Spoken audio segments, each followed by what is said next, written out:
there you are, said she at length, turning toward Fernand. I have not quitted you since yesterday, returned Fernand sorrowfully.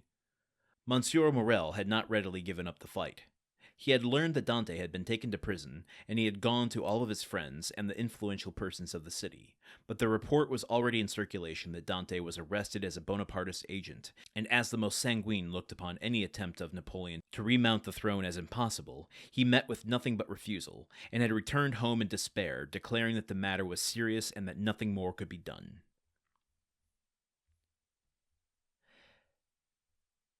Caderousse was equally restless and uneasy, but instead of seeking, like Monsieur Morrel, to aid Dante, he had shut himself up with 2 bottles of black currant brandy in the hope of drowning reflection. But he did not succeed and became too intoxicated to fetch any more drink, and yet not so intoxicated as to forget what had happened.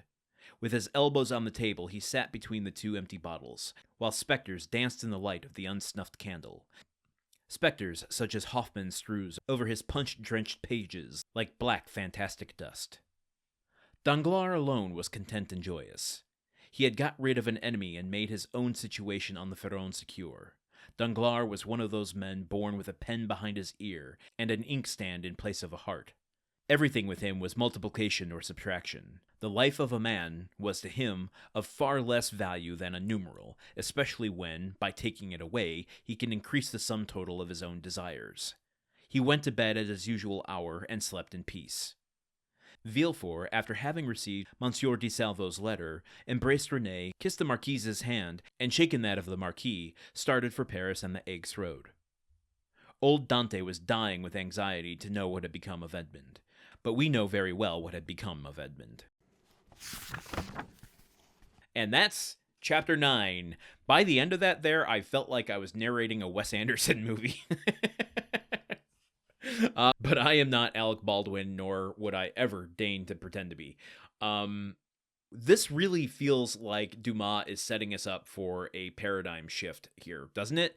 Like, as we said in the last 2 episodes, let's get the chessboard pieces on the board so we clearly see where everyone is after all that has transpired here.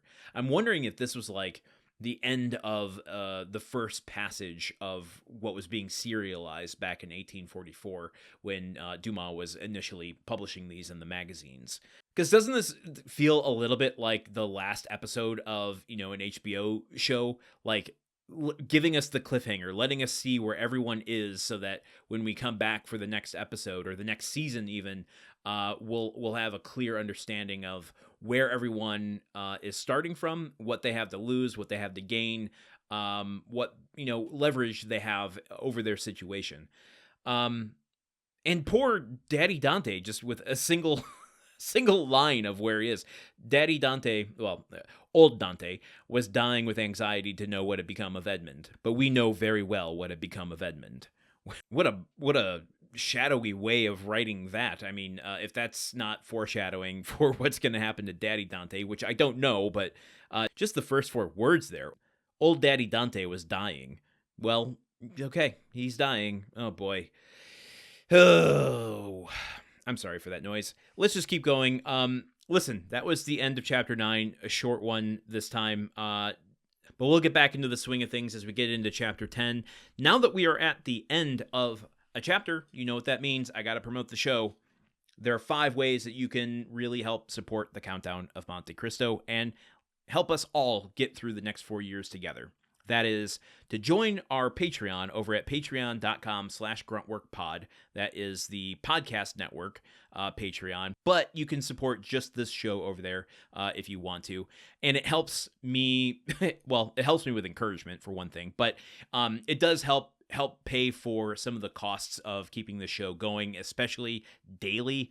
It's a lot to do, and your contributions go a long, long way to making that happen. Plus, for as little as $1 per month, you can go and get the story-only audio of each of these chapters that I put out at the end of each chapter. So as of today, you can get chapters 1 through 9 in story-only audio, meaning you don't have to listen to my rambling commentary. You could just get the very mispronounced story portions. The second way you can help is to leave a rating or review on Apple Podcasts, even if you don't listen to us there. or rate us on any of the podcatchers that you do listen. The way the algorithms work, that is a way to show them that this is a show that should be recommended to other people, through related shows or top 10 lists, all that stuff. Leaving ratings and reviews really, really, really do help to cut through the white noise of the algorithms and get us some exposure. The third way is, if you are listening to us on podcatchers, you can go and subscribe to us on YouTube. And if you are watching us on YouTube, you can go and subscribe to us on podcatchers. The more subscribers we have, the same thing as I just talked about with the algorithm. It just shows that there is interest in the show, and it gets us in front of more and more people. The fourth way is to tell someone about the show. Now, listen, folks, I can tell when you do this because since it's a daily show, the second I get a brand new listener, the numbers hike up because they are able to listen to like 30 episodes in a day or two. So I'm able to tell when those spikes happen.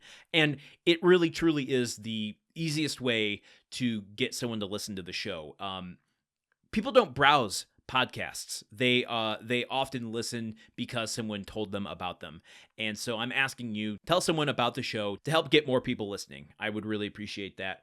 And the fifth and final way is, if you're interested, we do have a Discord for our podcast network. I have created a channel specifically for the Countdown of Monte Cristo over there. If you want to talk about what's happening in these chapters, I would love your thoughts, your reflections. Hey, remember I said we can't find any Dumas facts and that his books are starting to disappear from bookshelves?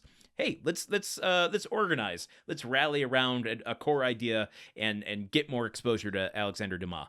But we can do that all over at our Discord, and you can get all of that information over at our Patreon, patreon.com/gruntworkpod, or the podcast website, which is countdownofmontecristo.podbean.com. And you know what? Your contributions can go to getting me an actual domain name instead of having to use the Podbean domain name there. Anyway, let's not waste any more time and get right into Chapter 10. I'm excited to see where we're going to go. The stakes could not be higher at this point. And even though I'm a vegetarian, I do love some steaks in my stories. Yep.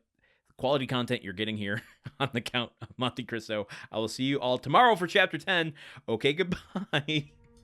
The Countdown of Monte Cristo is part of the Gruntwork Podcast Network. This show is produced, edited, and hosted by Landon Solano. The original text of The Count of Monte Cristo by Alexander Dumas. Theme song by Magic Solo. If you want to support the show and others like it, visit patreon.com/gruntworkpod. Thank you for listening. See you tomorrow.